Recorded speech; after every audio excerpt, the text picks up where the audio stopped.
Hey guys, hi and welcome back to my channel. Okay, so in today's session, as you can see on the whiteboard, my dear friends, we are going to discuss something which is called as accounting equation, or we can also call it as a balance sheet equation. Now, my dear friends, you must be wondering that what is this accounting equation or the balance sheet equation is all about. होता क्या है ये? ठीक है. So basically it is nothing but just a mathematical expression. जैसे बचपन में कैसे हुआ करता था, a plus B the whole square is equal to a square plus 2ab plus b square. Right, left hand side होता था, राइट हैंड साइड होता था, मैथमेटिकल एक्सप्रेशन था वो. राइट, एलजेब्रा में हम लोग ने पढ़ा था बचपन में ही. सो सिमिलरली अकाउंटिंग इक्वेशन भी कैसे एक मैथमेटिकल एक्सप्रेशन है, and the mathematical expression says that in accounts, right, in accounting equation to be particular, ठीक है, assets are always equal to liabilities plus the capital. Okay, I repeat, the assets are always equal to liabilities plus capital.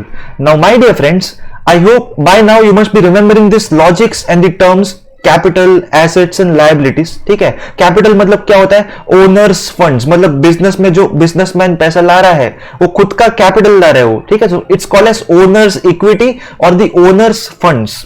Right, similarly liabilities मतलब हम पे जो उधारी है वो हमको किसी ना किसी को लौटाना पड़ेगा वो.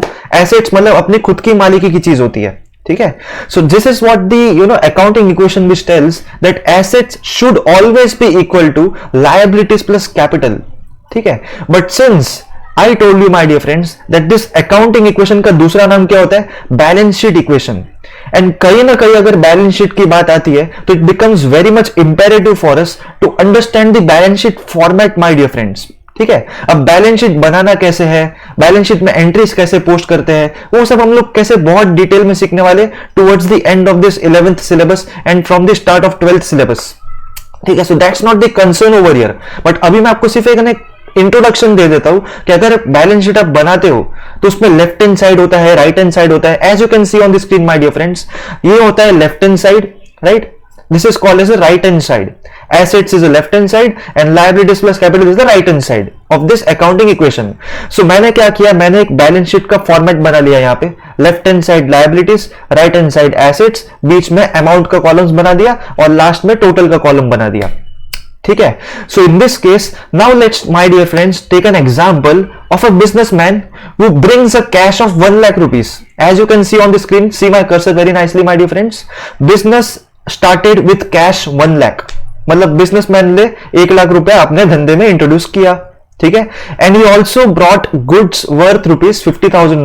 ठीक है, मतलब 50,000 का गुड्स भी वो ला रहा है और 1 लाख का अपना खुद का ओनर्स फंड्स जिसको हम लोग बोलते हैं ना कैपिटल भी ला रहा है वो. ठीक है, so my dear friends, can I say that for the whole business the liability is 1,50,000. Right, और 1,50,000 कहां से आया, if you must be wondering 1,50,000 कहां पे आ रहा है ये. ठीक है, सो 1 लाख रुपए तो बिजनेस में उसने खुद ने लाया, बिजनेसमैन ने 50,000 रुपए उसने गुड्स खरीदा. ठीक है, now my dear friends let's understand one concept very nicely. आप लोग के मन में एक सवाल आना ही चाहिए और आता ही रहेगा कि अगर बिजनेस में पैसा आ रहा है 1 लाख रुपया तो वो तो हमारा एसेट होना चाहिए. राइट, उसको आपने यहां पे लायबिलिटी में अंडर 1,50,000 कैसे कंसीडर कर लिया. Right, so my dear friends always remember one thing, मैंने आपको लास्ट चैप्टर में भी चैप्टर नंबर 1 में एक कंसेप्ट सिखाया था, rather we can call it as a business entity principle. एक प्रिंसिपल था जहां पे मैं आपको सिखा रहा था प्रिंसिपल्स ऑफ अकाउंटिंग. ठीक है, मैंने आपको क्या कहा था, owners and the business are 2 different entities. ठीक है, बिजनेस को हमेशा ओनर के लिहाज से नहीं देखा जाता है और एक बिजनेस के लिहाज से भी नहीं देख सकते हम लोग. They both are different entities all together. ठीक है, तो दोनों को हम लोग मिक्स नहीं करेंगे. And since they are different, so the amount और the capital that the owners are bringing to the business, right, so for that particular business it's like a liability only. मतलब बिजनेस उधारी ले रहा है owner के पास से अपना operation start करने के लिए. अभी बिजनेस को पूरा साल ऑपरेशंस करके, सेल्स करके, परफॉर्मेंस करके अपने आप को प्रॉफिटेबल बनाना पड़ेगा ताकि वो जो लायबिलिटी है, राइट, जो ओनर्स से उनको मतलब फंड्स मिले हैं, राइट, जो उनके मत्थे पे भार है, उसको वो आराम से जस्टिफाई कर सके और प्रॉफिट मेकिंग बिजनेस जनरेट कर सके. ठीक है, सो हमेशा याद रखना माय डियर फ्रेंड्स, ओनर्स जो खुद का पैसा ला रहे हैं, राइट, भले वो पैसा बिजनेस के अंदर आ रहा है but for a business that is a kind of liability my dear friends. ठीक है, बिजनेस के लिए वो एक लायबिलिटी है. So therefore I can say my dear friends कि बिजनेस में 2 चीजें आ रही है, बिजनेस में दो चीजें कौन सी आ रही है, 1 लाख रुपए का कैश भी आ रहा है और 50,000 रुपए का गुड्स भी आ रहा है, जिससे मेरे को शायद कुछ ना कुछ प्रोडक्शन वगैरह करने के लिए काम आएगा फैक्ट्री वगैरह में, ठीक है।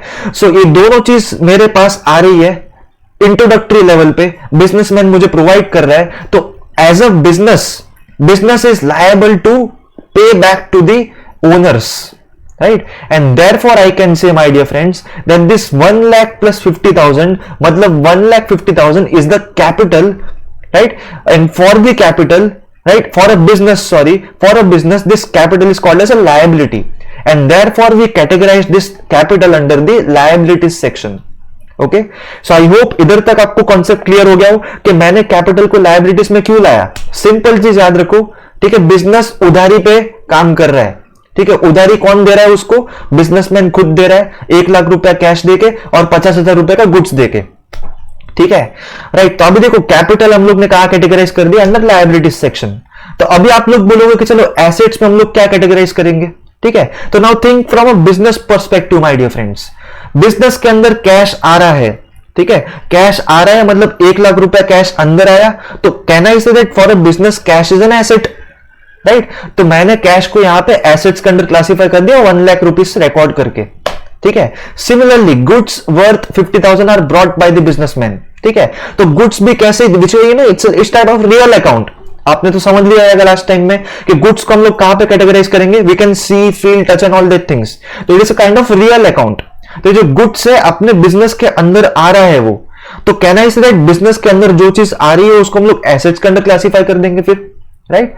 सो 50,000 रुपीज का गुड्स आ रहा है, तो 50,000 को मैंने यहां पे अपना एसेट्स पे रख दिया, ओके, राइट। नाउ आप लोग है ना टोटल करो my dear friends, right, do a totalism, ठीक है। 1,50,000 यहां पे और कुछ नहीं है, तो यहां पे टोटल क्या आएगा 1,50,000 रुपीज, ठीक है। और यहां पे भी देखो 1 lakh plus 50,000 is coming to 1,50,000 rupees, right. So my dear friends, what I just now proved is that ये जो अकाउंटिंग इक्वेशन बोलता है ना, asset should always be equal to liabilities, left hand side should be equal to right hand side, which is getting proved over here my dear friends by this example. यहां पे भी 1,50,000 आ रहा है और यहां पे भी 1,50,000 आ रहा है, ठीक है, मतलब left hand side is equal to right hand side, and therefore we are proving this definition, rather we are proving this mathematical expression which says that for an accounting equation assets always has to be equal to liabilities plus the capital. Okay my dear friends, I hope इधर तक आपको clear आ गया हो, ठीक है। So with this clarity my dear friends, accounting equation आपने अच्छे से समझ लिया, ठीक है।